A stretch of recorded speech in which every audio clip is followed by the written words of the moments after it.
Bonjour, je m'appelle Ludovica Poponcini et aujourd'hui nous allons parler du projet d'Afrique de l'Ouest pour la facilitation du transit, du transport et du commerce entre trois pays, donc le Niger, le Burkina Faso et le Bénin. Donc je suis aujourd'hui avec Monsieur Issaka Moussa. Veuillez vous présenter. Bonjour, je m'appelle Issaka Moussa Raoufou. Je suis directeur de commerce extérieur au Niger et point focal de l'UMOCIR. Monsieur Issaka Moussa, puis-je vous demander quel est le rôle du Comité national de facilitation des échanges au Niger? Bien, le rôle du comité national de facilitation des échanges au Niger, on peut le définir en deux volets, en deux temps.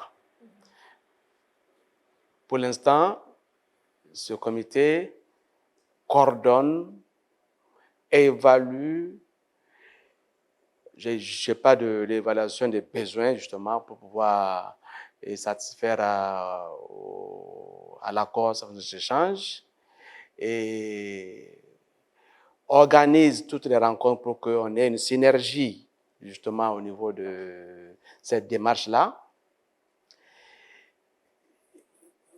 Le CNFE, justement, bien avant même que le CNFE soit créé au Niger, on a créé une entité proche du CNFE qui coordonne tout ce qui est activité de l'OMC. OMC, CUNICED, tout ce qui est en lien avec les échanges commerciaux en règle générale. Nous assurons la coordination. Le ministre du Commerce est le président du comité, mais qu'il a délégué au SG. Et je parlais de deux volets. Après, quand ça serait sur la roulette, le CNFE va continuer à travailler. Parce que c'est pas tout est bon, on a évalué, on est parti, le CNFE disparaît. Non, non, non, non, non. Il va continuer à jouer un rôle de veille. Un rôle de veille, suivre, comme ça, on ne va pas retomber dans les travers que nous avons connus avant la journée. Mais il faut quand même dire que l'accord sur les échanges est très important pour les pays qui n'ont pas l'accès à la mer. J'insiste parce que tout le jeu se joue à ce niveau-là. Nous avons des difficultés justement en ce qui concerne les échanges commerciaux. C'est le fait qu'on n'a pas d'accès à la mer. Et le Niger en souffre. Nos produits ne sont pas compétitifs de ce fait-là. Et vient s'ajouter maintenant tout ce qu'on peut qualifier de tracasserie au niveau des échanges commerciaux. Vous voyez que quand on va sur le marché international, on n'est pas compétitif. Voilà par rapport au comité. Puis-je en profiter pour vous demander donc quels sont les plus grands défis auxquels le Niger a été confronté, notamment en matière de transit, de transport et de facilitation des échanges? Bien. Et pour avoir été un agent du ministère du Commerce tout ce temps, j'ai travaillé à la direction du commerce extérieur. J'avoue que je connais beaucoup de situations qui ne sont pas des situations qui concourent à nous faciliter justement les échanges commerciaux et le transit. Le Niger a un parc très vétuste, parc auto pour le transport des marchandises. Le Niger a un problème d'infrastructure routière. Le Niger a un problème d'accès à la mer. Nous sommes à 1000 km de la mer. Ça, c'est le plus proche, ça. Alors, tous ces éléments-là que j'ai cités tout à l'heure freinent justement le transit au Niger. Nos routes ne sont pas bien, j'ai cité, et on a des tracasseries qu'on connaît au niveau des différents ports que nous utilisons.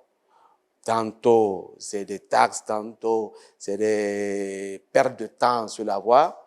Et il y a énormément de problèmes sur le corridor.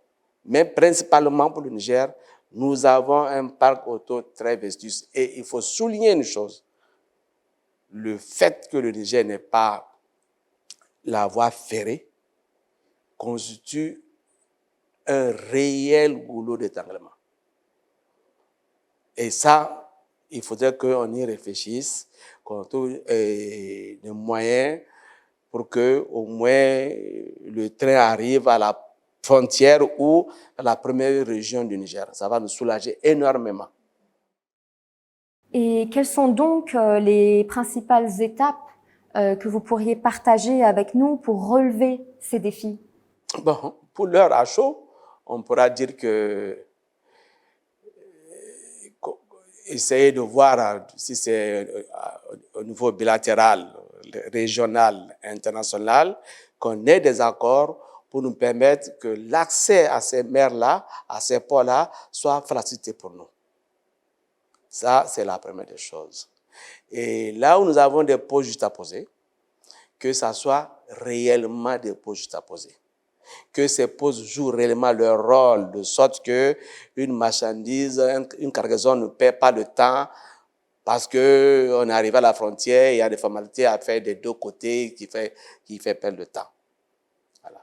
Et il faut aussi investir dans comment tu allais l'appeler, suivre la marchandise, en fait, je veux dire. Et comme ça, on sait que la marchandise quitte Cotonou, je prends un exemple, ça c'est le Bénin, arriver à Mananville, c'est juste une histoire de 2 minutes parce que tout a été fait avant l'arrivée de la marchandise. Et ça continue son chemin et ça va soulager un peu. Merci beaucoup pour votre intervention, Monsieur Issaka Moussa. À moi de vous remercier beaucoup parce que la CNUSED a mis en place ce projet et je crois que ce projet, si c'est bien mis en œuvre, ça va nous aider beaucoup parce que quelquefois, nos directions sont en sous-nombre, on a des idées, mais le travail la charge que nous avons fait qu'on néglige et ça s'accumule. Maintenant, la CNUSED a un projet, un programme. Et si la CNUSED joue le rôle de gendarme, peut-être qu'on va vite arriver à quelque chose de bon pour permettre de rendre fluide et juguler tout ce que nous connaissons notamment comme tracasserie. Merci beaucoup. Je vais donc laisser la parole maintenant à notre autre invité, donc Monsieur Abdou. Veuillez vous présenter. Merci beaucoup. Bonjour, moi je suis Abdou Adamou. Je suis le coordonnateur de l'unité de mise en œuvre du cadre intégré renforcé au Niger. Monsieur Abdou, comment pensez-vous que le projet Afrique de l'Ouest, mis en œuvre par la CNUSED en partenariat avec les UMOCIR, aiderait le Niger à surmonter ces défis? Merci beaucoup. Nous disons que c'est un projet qui vient à peu nommer, parce que vous savez, le cadre intégré, le fondement essentiel, c'est promouvoir les exportations. On ne peut pas promouvoir les exportations s'il y a des problèmes d'acheminement des produits vers les ports. Alors, le projet de la CNUSED, c'est un projet qui tombe juste et à travers les plans de travail que nous avons vus, que nous avons beaucoup étudiés, et à travers les défis qui seront, parce que c'est des défis dans ce projet-là, c'est des défis, les mesures correctives, notamment avec des documents, des mécanismes déjà qui existent et qui n'avaient pas fonctionné et que certainement avec la mise en œuvre de ce projet, ces mécanismes seront revus. Et comme l'a dit tout à l'heure le point focal de ce projet, il y aura des mesures, certainement des réformes qui seront entreprises et qui permettront franchement à nos pays d'Interland de pouvoir, sans grande difficulté, pouvoir acheminer les produits vers la côte. Parce que c'est ça le rôle du cadre intégré, avoir des produits, pouvoir jouer un rôle dans le commerce sous-régional, régional, et maintenant avec la nouvelle zone qui est la zone de libre-échange continental, donc à travers toute l'Afrique. Il faut qu'il y ait des facilités, et ces facilités, certainement, et c'est le transport, c'est le transit et c'est les échanges en règle générale qui doivent être facilités. Monsieur Abdou, j'en profite pour vous demander si vous pouvez nous faire part de vos projets en cours et des projets à venir au niveau de l'UMOCIR au Niger. Présentement, nous sommes sur un projet du secteur de l'agriculture, le projet d'appui au développement de la filière sésame. Vous savez, le sésame, c'est un produit aujourd'hui très demandé au niveau international et c'est pour cela que j'ai dit le cadre intégré appuie les produits qui sont tournés vers l'exportation. 80% de la production du sésame est tournée vers l'exportation et c'est sur une période de 3 mois. Après la récolte, 3 mois après, déjà les produits sont rares. Donc, ils sont déjà acheminés vers les exportations. En plus, il y a maintenant ce projet-là, en collaboration avec la CNICED. Effectivement, comme je l'ai dit, nous sommes les représentants pays de la CNICED auprès de nos pays pour la mise en œuvre de ce projet de facilitation du transit, de transport et des échanges, et que nous comptons beaucoup sur l'aboutissement heureux de ce projet avec l'atteinte des résultats concrets. Bien sûr, nous sommes en train de réfléchir, je crois que nous l'avons déjà souligné, sur des projets tels que des projets qui peuvent stabiliser, vous ne savez pas sans savoir, la situation d'insécurité. Il y a une région toute entière où il y a un produit qui aujourd'hui, s'il est soutenu, s'il y a un projet qui est conçu pour cette région-là, ça pouvait stabiliser un peu la région et ça pouvait aussi réduire le phénomène de sécurité. Donc c'est la région de Difa où il y a une production de poivrons, des milliards avant l'insécurité qui s'est installée dans la région. Et c'est des produits qui aujourd'hui, s'il y a un projet qui appuie la production de ce produit-là, je crois que ça serait une bonne chose. Et c'est l'occasion, effectivement, maintenant, de solliciter la CNICED de voir dans quelle mesure elle pouvait s'intéresser à des aspects tels que de sécurité. Parce que s'il y a l'insécurité, et quelle que soit la volonté de faire des échanges, les résultats ne seront pas atteints. Donc vraiment, c'est des pistes de projets que nous soulignons et que la CNICED pouvait s'intéresser. Il y a bien sûr les Kirepo. Nous avons déjà mis un projet Kirepo et dont l'intérêt pour ce produit-là aussi à l'exportation n'est pas démontré et encore nous pensons que le sésame pouvait encore être concerné par toute initiative tendant à appuyer ou à soutenir le Niger pour jouer un rôle dans le commerce sous-régional, régional et voire multilatéral.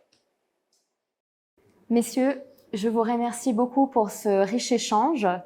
Et donc voilà, notre séance est terminée sur le projet de facilitation du transit, du transport et des échanges en Afrique de l'Ouest. Merci beaucoup. Merci.